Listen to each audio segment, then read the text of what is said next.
எல்லா தமிழ் மக்களுக்கும் வணக்கம். என் பேரு ஷீபா. வெல்கம் டு ஷீபா சமையல்.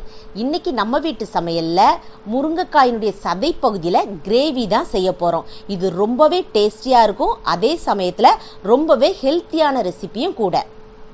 ஃபர்ஸ்ட் இந்த ரெசிபி பண்ணுறதுக்கு முருங்கைக்காய்களை நல்லா கழுவி சுத்தம் பண்ணி எடுத்துக்கோங்க.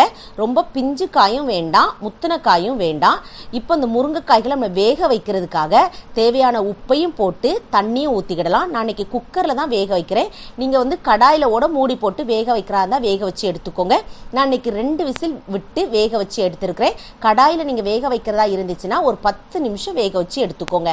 இப்போ நம்ம குக்கரை திறந்து பார்க்கலாம். முருங்கைக்காய்கள் எல்லாம் நல்லா வெந்து வந்திருக்கு. இப்போ இந்த சமயத்தில் தண்ணியை வடிகட்டி வச்சுக்கோங்க. அது வேஸ்ட் பண்ண வேண்டாம். இதை கொஞ்சம் ஆற விட்டுருங்க. ஆறுனதுக்கு அப்புறமா அந்த முருங்கைக்காய்கள் உள்ள சதை பகுதியெல்லாம் நம்ம இதை மாதிரி எடுத்துக்கிடலாம். ஒரு ஸ்பூனோ இல்லை ஒரு கத்தியோ வச்சு நம்ம எடுத்துக்கிடலாம். ஏன் ஒரு விரலை வச்சு நம்ம இதை மாதிரி எடுத்தாலே நம்மளுக்கு அழகாக வந்துடும். இப்போ அந்த விதைகளெல்லாம் நம்ம பயன்படுத்துறதுனால தான் நான் சொன்னேன், முத்தின காய்களும் வேண்டாம், அதே சமயத்தில் இளம் காய்களும் வேண்டாம். நல்லா சதை பகுதியாக இருக்கிற மாதிரி காய்களை பார்த்துக்கோங்க. நல்லா ஃப்ரெஷ்ஷான காய்கறியாக இருந்தால் தான் அது நல்லா இருக்கும். நீங்கள் ஒரு மாதிரி காஞ்ச காய் அதை மாதிரிலாம் பயன்படுத்தினீங்கன்னா கொஞ்சம் கசப்பு சுவை வந்துடும். நல்லா ஃப்ரெஷ்ஷானதாக பார்த்து வாங்கி இதை மாதிரி வேக வச்சு அந்த சதை பகுதியை நீங்கள் கலெக்ட் பண்ணி வச்சுக்கோங்க. இப்போ நம்ம வேக வச்ச அந்த தண்ணியை நீங்கள் வேஸ்ட் பண்ண வேண்டாம், அந்த கிரேவியோடு சேர்க்க போகிறோம். அதையும் எடுத்து வச்சுக்கோங்க. இப்போ இது அப்படியே ஒரு ஓரமாக இருக்கட்டும். அடுத்ததாக தொக்கு செய்கிறதுக்காக ஒரு பாத்திரத்தை அடுப்பில் வச்சு 4 ஸ்பூன் எண்ணெய் சேர்த்துக்கோங்க. எண்ணெயினுடைய அளவு கொஞ்சம் அதிகமாகவே சேர்த்துக்கோங்க. எண்ணெய் நல்லா சூடேறவும் 3/4 ஸ்பூன் கடுகு, 1/2 ஸ்பூன் உளுந்தம்பருப்பு, 1/2 ஸ்பூன் சீரகம் சேர்த்துக்கோங்க. சீரகத்தை மிஸ் பண்ணாமல் சேர்த்துக்கோங்க. இது எல்லாம் நல்லா பொரிஞ்சு வரவும் 1/2 கப் அளவுக்கு சின்ன வெங்காயத்தை நீள்வாக்கில் அரிஞ்சிட்டு சேர்த்துக்கலாம். அது கூட ஃப்ரெஷ்ஷான 2-3 இனுக்கு கருவேப்பிலை கொத்து சேர்த்து வெங்காயம் வதங்குறதுக்கு தேவையான உப்பையும் சேர்த்துக்கிடலாம். இப்படி உப்பு போட்டு வெங்காயத்தை வதக்குறதுனால அந்த வெங்காயம் சீக்கிரமாக வதங்கிரும். அதே சமயத்தில் இந்த வெங்காயத்தில் உப்பு பிடிச்சி சாப்பிடும் போச்சுல ரொம்பவே டேஸ்டியா இருக்கும். இந்த வெங்காயம் இந்த அளவுக்கு நல்லா சாஃப்டா வதங்கி வந்ததுக்கு அப்புறமா 10 பூண்டு பற்களை தோல் நீக்கிட்டு இதை மாதிரி கட் பண்ணிட்டு சேர்த்துக்கோங்க. பூண்டையும் நீங்க மிஸ் பண்ணாம சேர்த்துக்கோங்க. இப்போ இந்த பூண்டையும் நல்லா பச்சை வாசனை போற அளவுக்கு அந்த எண்ணெயிலே வதக்கி விட்டதுக்கு அப்புறமா நம்ம நல்ல பழுத்த தக்காளி பழமா ஒரு 2 தக்காளி பழத்தை மிக்ஸி ஜாருக்கு மாற்றி கிரைண்ட் பண்ணிட்டு சேர்த்துக்கோங்க. இப்படி கிரைண்ட் பண்ணிட்டு சேர்க்கறதுனால அந்த கிரேவினுடைய டெக்ஸ்சராக இருக்கட்டும் இல்லை கலராக இருக்கட்டும் நம்மளுக்கு நல்லா பெர்ஃபெக்டாக வரும். ஒருவேளை உங்களுக்கு கிரைண்ட் பண்ணிட்டு சேர்க்க விருப்பம் இல்லை அப்படின்னா நீங்கள் நல்லா பொடிசாக கட் பண்ணிட்டு சேர்த்துக்கோங்க. இப்போ இந்த தக்காளி பழத்தினுடைய பச்சை வாசனைலாம் போகிற அளவுக்கு வதக்கினதுக்கு அப்புறமா தீயை நல்லா கம்மி பண்ணி வச்சுட்டு மசாலா பொருட்கள் சேர்த்துடலாம். நான் இன்னைக்கு 2 ஸ்பூன் அளவுக்கு குழம்பு மிளகாய் தூளும் 1/2 ஸ்பூன் அளவுக்கு மஞ்சள் தூளும் சேர்த்துருக்கிறேன். ஒருவேளை உங்கள்கிட்ட குழம்பு மிளகாய் தூள் இல்லைன்னு வச்சுக்கோங்களேன், கண்டிப்பாக எல்லார் வீட்லையும் இருக்கும். இல்லை அப்படின்னா 1 ஸ்பூன் அளவுக்கு தனி மிளகாய் தூளும், 1 ஸ்பூன் அளவுக்கு தனியா தூளும், 1/2 ஸ்பூன் அளவுக்கு சீரகத்தூளும், 1/4 ஸ்பூன் அளவுக்கு மஞ்சள் தூளும் சேர்த்துக்கோங்க.